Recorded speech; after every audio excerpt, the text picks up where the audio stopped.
Finalmente chegamos nessa transição de 2016 para 2017. Aí vem aquela pergunta: será melhor ou pior que o ano anterior?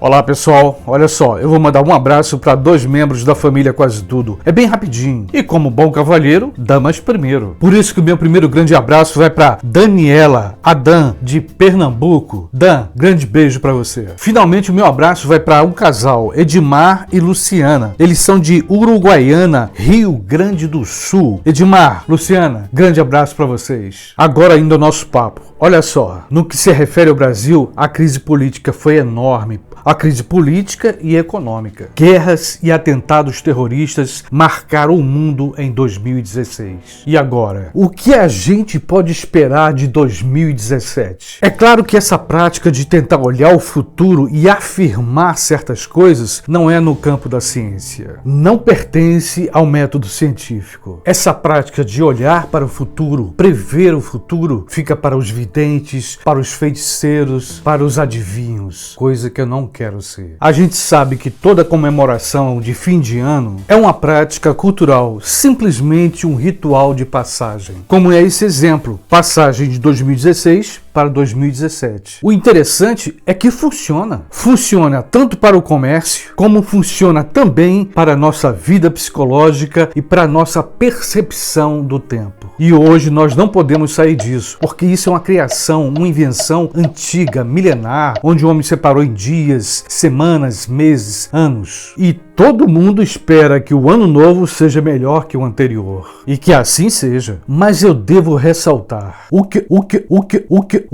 eu vou compartilhar com você agora são apenas interpretações pessoais. Sendo assim, muitos equívocos e erros podem aparecer nessas minhas hipóteses para 2017. Olha só, que isso fique bem claro. Mas antes de começar, eu não vou fugir de analisar alguns comentários que houveram no vídeo anterior que eu fiz, cujo título era "Por que mataram o embaixador da Rússia?". Alguns comentários simplistas e reducionistas me chamaram a atenção. Alguns chegaram a afirmar que a morte do embaixador russo tudo foi uma conspiração, uma farsa, uma criação da própria Rússia. Por quê? Simplesmente porque não viram sangue no embaixador. É evidente que toda investigação policial vai do simples para o complexo. Agora, afirmar que o embaixador russo não morreu, que tudo foi uma farsa planejada pela Rússia, no meu ponto de vista, parece um pouco de preguiça em analisar o contexto internacional. Tais afirmações não têm lógica, porque a Rússia quer exatamente uma aliança com a Turquia e com o Irã. E em segundo lugar, e que eu acho mais importante, um grupo terrorista já assumiu um atentado contra o embaixador russo. Observação: o mesmo grupo extremista que os Estados Unidos apoia lá na Síria. Coincidência? E agora, para nossa surpresa, acabamos de ler que um novo atentado ocorreu na Turquia. Um atirador entrou numa boate e matou 39 pessoas e deixou 63 feridos. E isso foi agora, de ontem para hoje. Ou seja, começamos o ano de 2017 com o terror. E é aí que surge a pergunta: por que esses extremistas islâmicos estão fazendo atentados dentro da Turquia? Exatamente por aquilo que eu falei antes, por conta da aliança com a Rússia. E isso eles não querem, da mesma forma que o governo norte-americano também não quer. É por isso que nós devemos analisar os fatos dentro de um contexto político e histórico. Vamos estudar um pouco mais, analisar um pouco mais, ser um pouco mais exaustivo na percepção para que a gente não veja a coisa e distorça apenas pelo aparente. Pois aquilo que é apenas aparente pode esconder algo por trás. Mas não vou me estender nesse ponto, por enquanto. Como professor, eu sei que realmente dá trabalho uma pesquisa histórica, sociológica, uma análise do contexto internacional. Por isso que botar fé em bases sem teoria, em teorias da conspiração sem fundamentação é mais fácil. É mais fácil porque eu não preciso pensar, eu vou pelo pensamento do outro. E eu sempre deixo bem claro, eu não sou contra os teóricos da conspiração. Muito pelo contrário, alguns apresentam argumentos que chegam à beira da ciência. Por outro lado, existem aquelas teorias da conspiração que fica dentro do achismo, acho isso, acho aquilo, e a pessoa vai, embarca naquelas palavras narrativas e deixa de perceber a realidade social. Por que acontece isso? Eu daria uma resposta bem simples, porque é menos cansativo. Eis alguns critérios da ciência: análise, hipótese e comprovação. A fé religiosa, por exemplo, você não precisa provar nada, basta você acreditar, basta você crer, basta você ter fé. E para os que têm fé em sua religião,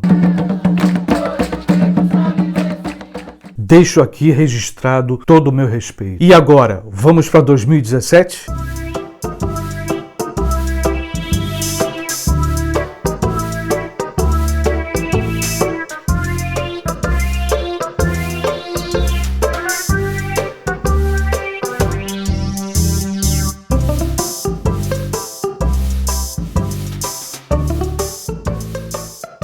Sem bola de cristal. Como eu falei antes, são projeções e hipóteses a partir da minha visão pessoal, a partir daquilo que eu percebi no ano de 2016. E isso sem nenhuma pretensão profética. Procurando ficar um pouco mais didático, eu vou separar por áreas de conhecimento. Primeiramente, eu gostaria de falar sobre o campo espacial, ou melhor, sobre a exploração espacial. Pelo que nós podemos ver em 2016, a NASA, juntamente com outras agências espaciais, foram longe em todos os sentidos, longe na pesquisa e na prática exploratória. Aliás, o ser humano nunca foi tão distante no espaço. São sondas que vão de Marte a Plutão. Dezenas de planetas habitáveis foram descobertos pela NASA fora do nosso sistema solar. Planetas que estão a milhões de anos-luz. Outros projetos fantásticos nessa área descobriram água nas luas de Saturno e Júpiter e, para nossa surpresa, conseguiram pousar uma sonda num asteroide e lá descobriram água. Minha hipótese para 2017 nessa área: tudo leva a crer que em 2017 nós vamos descobrir vida alienígena. Calma, vida alienígena em estágio microbiano. Por que digo isso? Porque a gente sabe onde existe água pode haver vida. E descobrir vida alienígena, mesmo que em estágio microbiano, seria a maior descoberta da humanidade. Os cientistas vão provar que temos 2 Gênesis. Mas é claro que se houver essa descoberta, isso vai levantar uma grande discussão teológica e científica. Agora, minhas hipóteses no campo da política de um modo geral. Eu acredito, principalmente aqui no Brasil, que a gente vai aos poucos sair dessa visão simplista, reducionista de esquerda e direita, ou mesmo de centro-esquerda e centro-direita. Enquanto ficamos aqui no Brasil falando de comunismo e capitalismo, as melhores universidades do mundo, os maiores especialistas do mundo estão estudando sobre modernidade e pós-modernidade. E se vocês desejarem que eu fale um pouco sobre esse conceito de pós-modernidade, a gente pode fazer um vídeo sobre isso. As narrativas marxistas e neoliberais caíram por terra. A ideia de ordem e progresso que está escrito na bandeira, que veio lá do século XVIII, ficou apenas na promessa. No meu ponto de vista, ordem e progresso se tornaram palavras vazias. São palavras que foram separadas das coisas. Eu acredito que os interesses econômicos é que vão prevalecer nos conflitos sociais. Os pensadores pós-modernos estão pensando pouco em questões de direita e esquerda. A preocupação maior são as questões culturais. E em 2017, essas lutas culturais serão mais acirradas. Mas, ô Carlos, o que são questões culturais? Por exemplo, a questão da violência contra a mulher, que gerou a lei do feminicídio. A questão da homofobia e do racismo. Isso é apenas para exemplificar o que seriam questões de ordem cultural. Essa foi uma breve interpretação do que pode ou não acontecer em nosso país.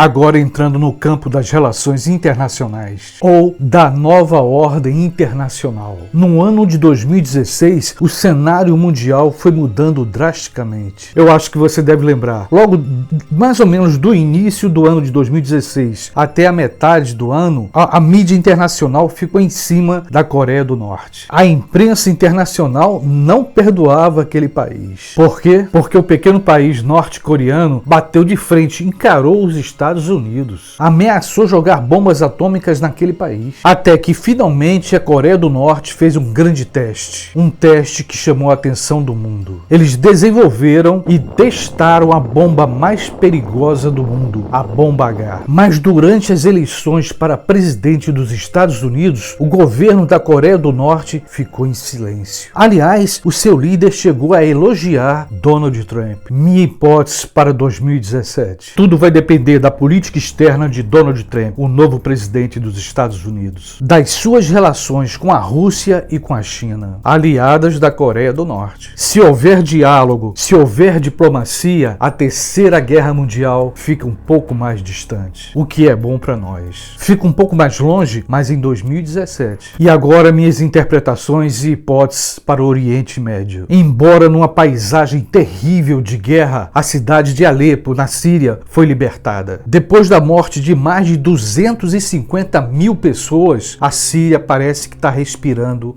em paz. Foram anos de sofrimento. Aliás, um detalhe que eu coloquei em outros vídeos. O governo americano alimentou com armas e dólares vários grupos terroristas, inclusive grupos do Estado Islâmico e da Al-Qaeda. Tudo isso para tentar derrubar o governo de Assad. Porque o governo americano é assim. Para atingir os seus objetivos, eles são capazes de fazer pacto com o inimigo. Por isso é que se torna um governo ou uma democracia contraditória. Porque no Iraque, eles estão eliminando o Estado Islâmico. Mas no que diz respeito à Síria, não teve jeito. O governo de Barack Obama amargou a derrota. Mas tem um detalhe. Tudo isso graças ao apoio da Rússia ao regime de Assad na Síria. Minha hipótese para o governo da Síria em 2017. É uma tarefa extremamente difícil destruir, exterminar esses grupos terroristas ou extremistas, como eles dizem. Perderam a Síria, estão perdendo no Iraque, mas com certeza eles vão se vingar. E essa vingança vai vir por atentados terroristas. Não haverá trégua entre a Europa, Estados Unidos e esses grupos terroristas. E aqui a minha análise é reducionista, pois há muitos interesses envolvidos em toda essa rede. Hoje a cidade de Alepo está em paz, a Síria está em paz, mas será muito difícil manter essa paz. Como eu disse antes, o jogo político-militar no Iraque é diferente. A coalizão comandada pelos Estados Unidos está eliminando o Estado Islâmico naquela região. Minha hipótese para 2017 em relação ao Estado Islâmico. A ideia de um território físico para um califado foi por água abaixo, mas a ideologia desse grupo, tanto do Estado Islâmico como da Al-Qaeda, continua espalhada pelo mundo inteiro. Você lembra que logo no início do vídeo eu citei uma notícia que saiu hoje, tá lá no G1, que houve um atentado lá na Turquia, onde 39 pessoas foram mortas. E isso vai continuar. Não existe segurança em lugar nenhum. Agora eu queria levantar uma hipótese sobre a Terceira Guerra Mundial e uma nova ordem internacional. Na minha hipótese, eu repito o que eu disse antes. Vai depender muito de Donald Trump, o novo presidente americano. Vai depender como ele vai se relacionar com a Rússia e com a China. Se ele manter as suas promessas de campanha, certamente não teremos uma Terceira Guerra Mundial. Pelo menos uma guerra entre Estados Unidos e Rússia. Porque uma guerra entre esses dois países seria devastadora. Porém, não se pode confiar na CIA e na OTAN. O presidente Donald Trump vai encontrar muita pedra no meio do caminho. São os democratas tentando se vingar dos republicanos. O Trump é um bom camarada. O Donald Trump é camarada. Eu vivi,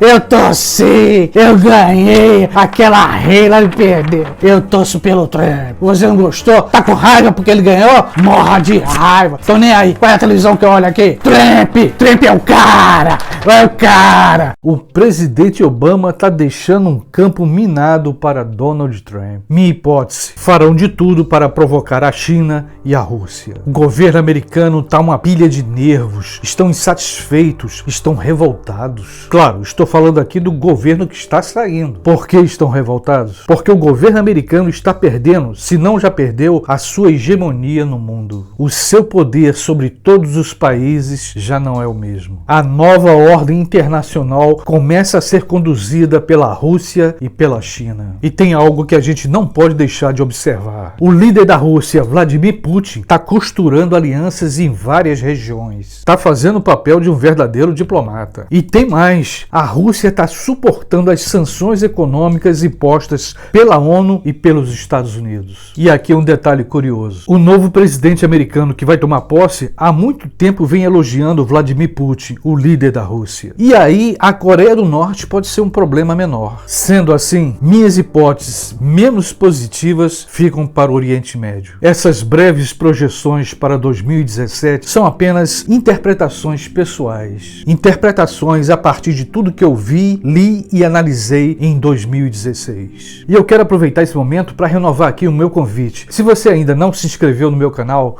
vem, se inscreve. Se você gostou desse vídeo, dá uma curtida, um like, compartilha com teus amigos. Com certeza você vai ajudar esse canal a permanecer no ar, ok? Beijão e feliz 2017!